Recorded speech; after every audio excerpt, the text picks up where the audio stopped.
I'm Steve Brown. I'm a hurdle maker from Dorset. I've been making hurdles like this for about 30 years.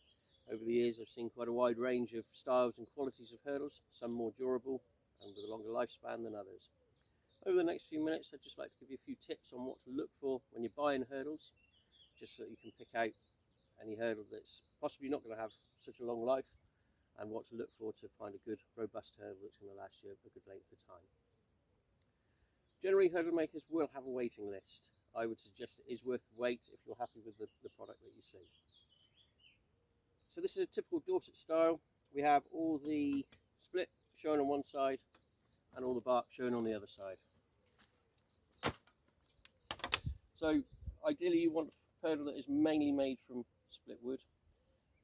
A hurdle made from unsplit wood isn't going to last as long, and it is probably not recommended.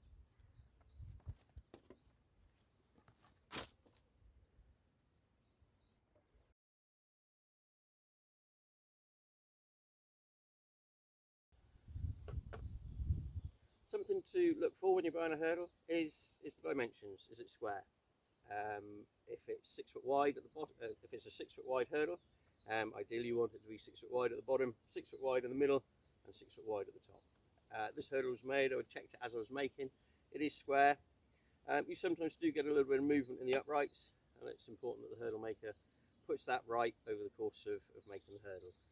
So it's generally not such an issue in shorter 3-4 foot high hurdles, but in 5 and 6 foot high hurdles it's sometimes something you need to watch out for. So take a tape measure, check the dimensions.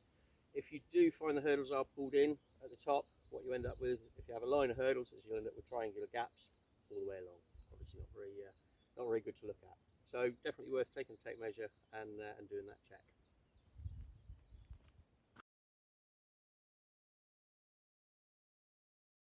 So this hurdle is made from split wood, and at the ends we've held it together with the twists. On a hurdle, you shouldn't need to see any nails. It should be held together with plenty of twists. In the process of making a hurdle, when we get to the end, we do twist the rods round, and that forms the twist. So in a hurdle like this, we typically be looking for 3 as a minimum, possibly 4 twists per foot rise. So this is a 6 foot wide, 4 foot high hurdle. So 4 foot high, we'd look for as a minimum 12, ideally 16 twists. So there doesn't need to be any nails to hold a hurdle together. If you put a nail through that bit of wood, it's going to dry out, it's going to get loose, and eventually it's going to shake itself loose. So with plenty of twists, you're not going to be able to move that end cell. That's going to be very firm, very tight, and it's going to hold together for a good number of years.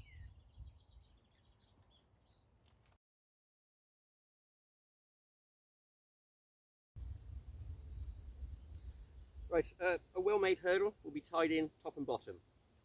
So in the process of making the hurdle, we tie in the rods so that it's all bound in, so the rods can't be pulled out.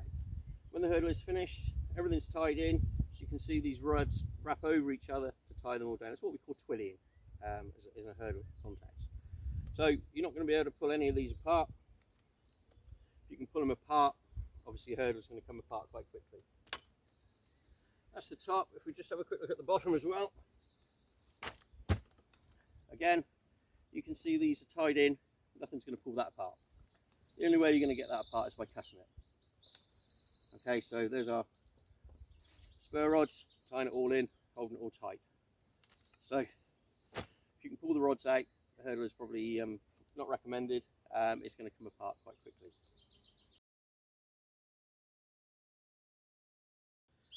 When we're making the hurdles, all the wood is split by hand. So to follow the grain, you're looking for that brown pith that runs all the way down through the rods. If the wood has been sawn with a bandsaw, you're going to lose that strength. What to look out for is the lines as you go along the wood where the saw has cut as it's rotating and cutting the wood. If you cut through the grain, you lose the strength. Most hazel will have a little bit of twist in the grain as it goes down through. If you split it by hand, you're following that grain. If you're using a bandsaw, you're going to be cutting through that grain. Here's an example from earlier. just shows how sometimes the wood has a little bit of a corkscrew. This is an extreme example. I didn't use this one, it was too far gone. So as it's gone through, if that had been cut with a bandsaw, it would have gone straight through the grain, and you wouldn't have any strength in those rods. So ideally you want the wood to be split. You should be able to see that pith all the way down through, and if it's been sawn, it's not recommended. It's not going to have that strength.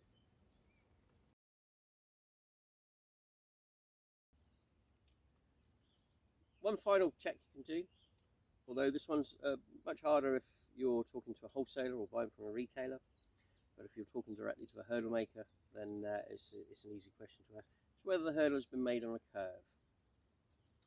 If the other 4 criteria that we've previously spoken about have been met, it's not critical to the strength of the hurdle. So if you've got plenty of twists at the end, the wood's been split, not sawn, there's no nails, and it's tied in top and bottom, and you've got a good shape, that's generally a sign of a very good hurdle.